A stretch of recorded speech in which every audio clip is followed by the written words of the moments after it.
Good morning champions. நம்ம என்ன பார்க்க போகிறோம்? ஆட்டோ சைக்கிள் பார்க்க போகிறோம். ஆட்டோ சைக்கிள் வந்து ஃபஸ்ட்டு ப்ராசஸ் 1 to 2 வந்து it is a isentropic compression, 2 to 3 வந்து கான்ஸ்டன்ட் வால்யூம் இன்டென்ஷன், 3 to 4 வந்து ஐசென்ட்ரோபிக் எக்ஸ்பான்ஷன், 4 to 1 வந்து கான்ஸ்டன்ட் வால்யூம் இன்டென்ஷன். நம்ம எப்படி ஞாபகம் எஸ்சி ஞாபகம் வச்சுக்கணும். இது டிஎஸ் டயக்ராம் பார்த்து இதோட மிரர் இமேஜாக இருக்கும். இங்கே 1 to 2 வந்து isentropic compression, constant volume intention, 3 to 4 வந்து எக்ஸ்பான்ஷன், 4 to 1 வந்து கான்ஸ்டன்ட் வால்யூம் யூட்டிலைசேஷன். இதில் முக்கியமாக நம்ம ஞாபகம் வச்சுக்க வேண்டியது compression ratio and expansion ratio. Compression ratio expansion ratio ரெண்டு ஈக்குவலாக இருக்கும். V1/V2 = V4/V3. So thermal efficiency வந்து 1 - 1 by compression ratio power gamma -1. Thermal efficiency compression ரேஷியோவும் ஸ்பெசிஃபிக் ரேஷியோ சார்ந்து இருக்கும். கம்ப்ரெஷன் ரேஷியோவோ இல்லை ஸ்பெசிஃபிக் ரேஷியோ எதை இன்க்ரீஸ் பண்ணாலும் தெர்மல் எஃபிஷியன்சி இன்க்ரீஸ் ஆகும். காமான்றது adiabatic index or specific ratio சொல்லுவாங்க. இதில் ஆர்சி வந்து 6 to 12 limited due to the risk of pre ignition டெட்டோனேஷன்.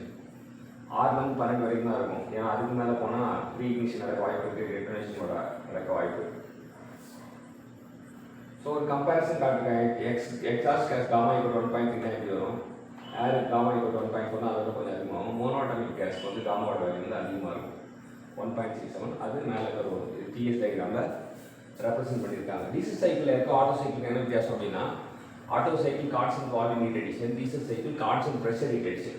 So 1 to 2 வந்து ஐசென்ட்ரோபிக் கம்ப்ரெஷன், 2 to 3 வந்து constant pressure heat addition, 3 to 4 வந்து ஐசென்ட்ரோபிக் எக்ஸ்பான்ஷன், 4 to 1 வந்து constant volume heat rejection.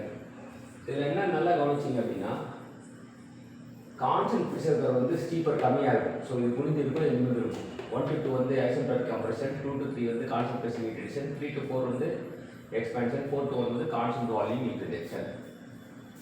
So for any process volume ratio அப்படின்னா large volume by small volume. Compression ரேஷியோனா V1/V2 சொல்லுவோம். Cut off ratio வந்து V3/V2.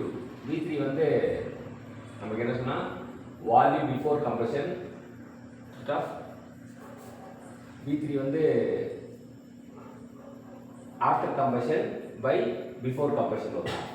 Expansion ratio வந்து V4/V3. இதில் பார்த்தீங்கன்னா expansion ratio கம்மியாக இருக்கும்ன்றது தெரிஞ்சுக்கலாம். இதில் என்ன சொல்கிறாங்கன்னா, compression ratio is the product of rho and expansion ratio. So இது வந்து ஒரு சூப்பரான கொஷின். நமக்கு சிம்பிளாக இருக்கும், ஃபார்முலா இம்பார்ட்டன்ட் ஃபார்முலா. இதில் ஆர்சி வந்து compression ratio is greater than expansion ratio. பார்த்தா தெரியுது, இது வந்து பெருசாக இருக்கும், இது சிறுசாக இருக்கும். எக்ஸ்பான்ஷன் வந்து சின்னதாக இருக்கும். இதுதான் வந்து டிசி சைக்கிளில் நமக்கு டிஸ்அட்வான்டேஜ். எக்ஸ்பான்ஷன் வந்து கம்மியாக இருக்கிறது தான். எஃபிஷியன்சி டீசல் பார்க்கும் 1 - 1 by RC power gamma -1, open the bracket rho power gamma -1 divide by gamma into rho -1 சொல்லுவாங்க. டீசல் வந்து cut off compression ratio, specific ratio, cut off ratio 3 சாப்பிட்டு இருக்கும். கம்ப்ரெஷன் ரேஷியோ அதிகப்படுத்தினா எஃபிஷியன்சி அதிகப்படுத்தலாம், ஸ்பெசிஃபிக் ரேஷியோ அதிகப்படுத்தினா efficiency அதிகம். ஆனால் cut off ratio கம்மி பண்ணால் தான் அது அதிகப்படுத்த முடியும்.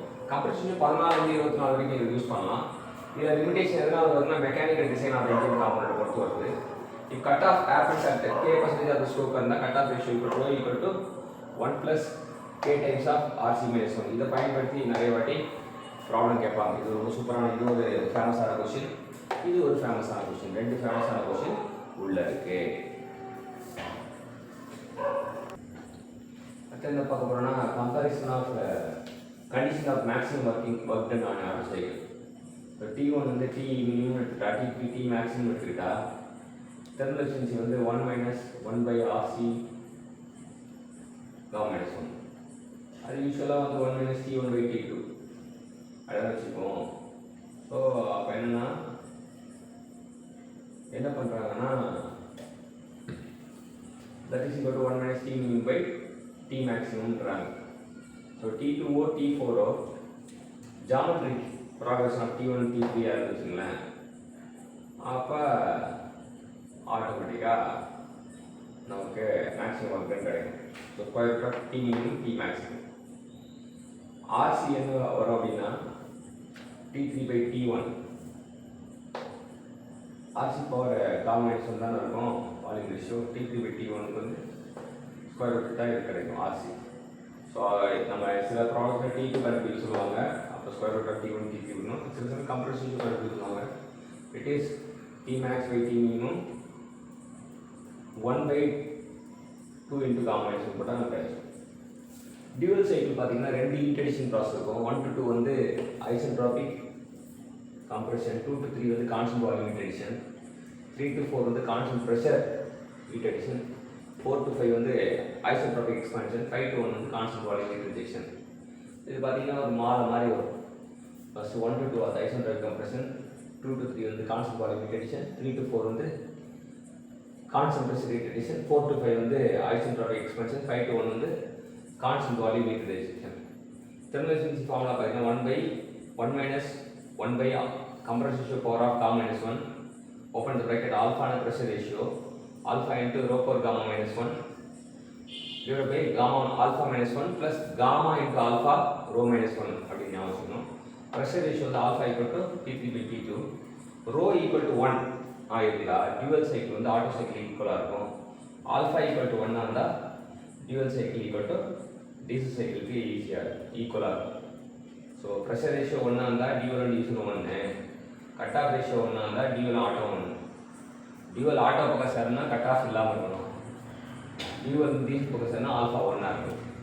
For maximum heat அடெக்ட் more heat அடெக்டர் CD, less heat அடெக்டர் CD அப்படின்னு தெரிஞ்சுக்கலாம். இது ஒரு முக்கியமான பாயிண்ட். அடுத்து இந்த comparison of cycle for same compression ratio அப்படின்னு மட்டும் வந்தால் ஆட்டோ அண்ணன் ஆகும். ரெண்டுத்தையும் பாருங்க, 1ஆம் நம்பர் 2ஆம் நம்பரும் same compression heat supply, same heat supply, அப்போ ஆட்டோ அதிகமாக இருக்கும், டீசல் கம்மியாக இருக்கும். டியூவல் எப்பவுமே நடுவில் தான் வரும் கம்பேரிசனில்.